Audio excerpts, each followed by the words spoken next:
Assalamualaikum warahmatullahi wabarakatuh. Selamat pagi sobat pajak yang tercinta. Apa kabarnya hari ini? Semoga sehat selalu dan sukses. Jumpa lagi dengan saya Edi Purwanto. Kali ini saya akan menyampaikan tutorial penyampaian e-form SPT tahunan untuk wajib pajak orang pribadi non karyawan. Sobat pajak yang saya cintai, lapor pajak itu membanggakan. Kenapa? Karena sejatinya pajak yang sempat bayar adalah penyelamat bangsa. Pajak Anda untuk menggaji presiden, DPR, TNI, polisi, tenaga kesehatan, guru, termasuk beli vaksin dan BLT. Maka berbahagialah karena Anda menjadi bagian keluarga besar pahlawan pembangunan. Pertanyaan berikutnya adalah, apa kelebihan lapor SPT tahunan melalui e-form? Kelebihannya, e-form itu mudah dan praktis, e-form itu bisa dari mana saja dan kapan saja. Kemudian, apa yang harus dipersiapkan? Cukup rekap penghasilan 1 tahun.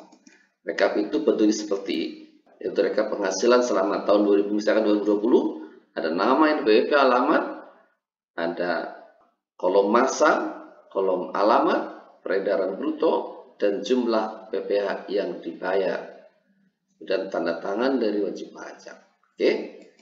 Pertanyaan berikutnya adalah bagaimana tahapannya? Pertama, masuk DJP online. Kedua, masuk menu lapor. Kemudian klik e-form, klik buat SPT. Kemudian isi formulir, upload, kemudian cetak tanda terima SPT. Dengan 7 klik, Anda adalah orang bijak yang taat pajak. Oke, kita langsung saja. Pertama kita masuk ke DJP online. Kita masukkan NPWP, kemudian passwordnya, dan salin kode keamanan yang merah ke kotak sebelahnya, lalu login. Kemudian pada tampilan terbaru DJP online ada pilihan e-form 2 dan e-filing di bawahnya. E-formnya ada e-form versi baru dan versi lama. Tutorial kali ini adalah e-form versi lama. Kita klik saja e-form versi lama. Kalau versi baru nanti pada tutorial lainnya. Kemudian sini adalah daftar SPT yang pernah kita lakukan. Dan karena kita ingin membuat baru, klik buat SPT. Kemudian pada pilihan formulir SPT, pertanyaan apakah Anda menjalankan usaha atau pekerjaan bebas, pilih ya. Ya, muncul warna orange bertulisan e-form SPT 1770. Klik di e-form tersebut. Kemudian silakan klik tahun pajaknya, misalkan tahun 2020, lalu klik kirim permintaan. Otomatis akan mendownload file yang berkode XFDL. Sobat pajak semua yang saya cintai, jika komputer kita belum ada viewer, biasanya tidak bisa membaca. Oleh karena itu kita perlu mendownload viewer dulu. Jadi silakan download dulu viewernya, klik di sini. Kemudian akan muncul notifikasi download file. Kita lakukan proses setup. Download yes, lakukan proses setup sampai selesai. Sobat pajak yang saya cintai, apabila sobat pajak sudah punya viewer, bisa langsung klik file yang di-download atau dari lokasi file. Silakan klik di download, kemudian akan masuk ke halaman SPT. Ini adalah tampilan SPT lampiran 4. Silakan perhatikan tahun pajak tahun 2020.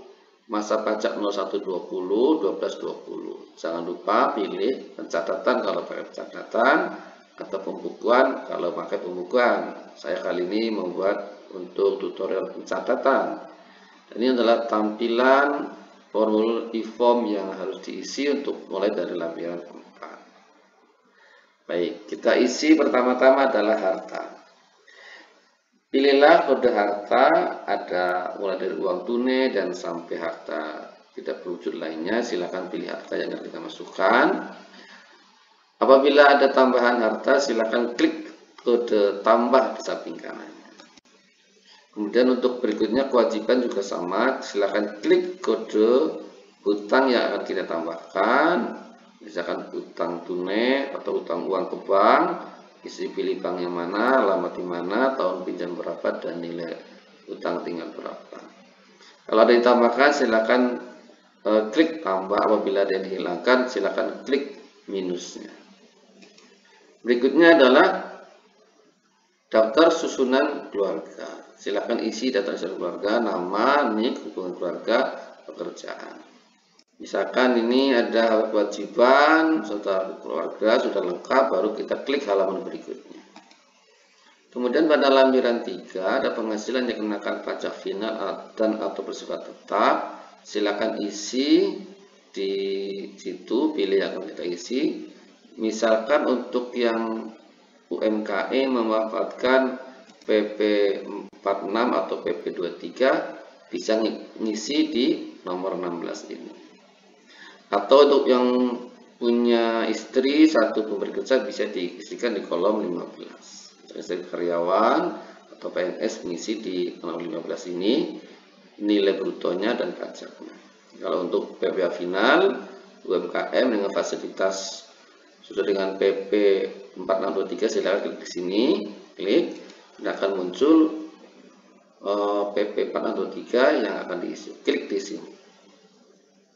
Nah, inilah isian untuk PP 23 atau PP 46. PP 23 sekarang ya. Nah, di situ tulisan ketikan masa pajak yang akan kita isi dan alamatnya di mana, peredaran usahanya berapa, pajaknya otomatis mengisi sendiri.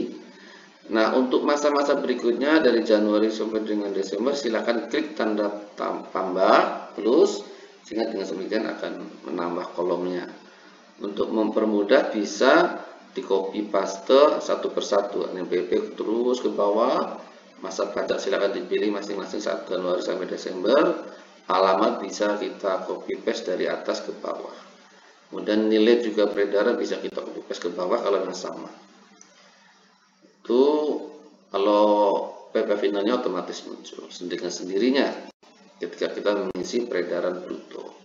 Nah, ini adalah contoh ketika menambah row berikutnya, baris berikutnya untuk masa berikutnya. Cukup klik gambar akan menambah.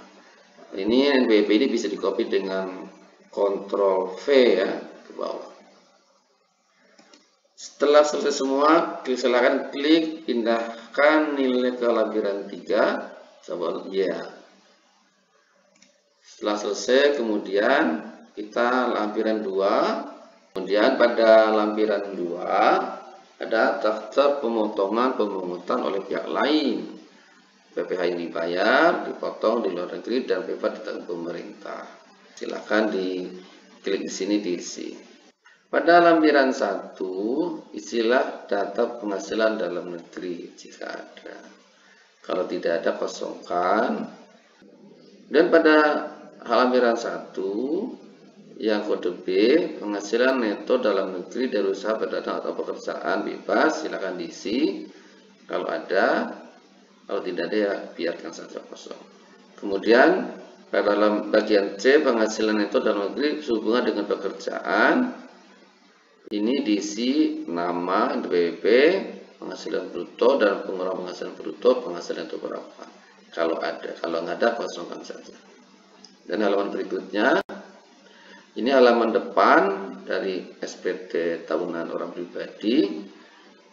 Pastikan di sini diisi nomor telepon yang bertulisan merah, kode merah, kemudian status kewajiban apakah KK, HB, PH atau MT. KK itu kepala keluarga, yang lapor sebagai kepala keluarga, atau HB hidup berpisah, suami istri hidup berpisah karena ada akte perceraian, atau PH pisah harta, suami istri sepakat pisah harta dengan adanya akta pisah harta, dan MT itu adalah memilih terpisah, ada pemisahan harta tapi tidak pakai akta. Silakan diisi. Kemudian pada halaman berikutnya, pada kolom berikutnya isi penghasilan tidak kena pajak. Apa yang menjadi statusnya? Apakah tidak kawin, kawin, tanggungan berapa? 1, 0, 1 sampai 3, maksimal 3. Pada halaman muka bagian bawah, pilih yang tanda tangan siapa, wajib pajak sendiri misalkan. Kemudian pilih tanggal pelaporan. Kemudian kita submit. Berikutnya adalah kita unggah lampiran, yaitu rekapitulasi peredaran bruto. Klik di sini. Kemudian kita ambil file rekap peredaran usaha. Klik di file yang kita simpan. Kemudian di open. Kemudian kita dengan sendirinya akan mendapatkan kode verifikasi di email. Silahkan buka email.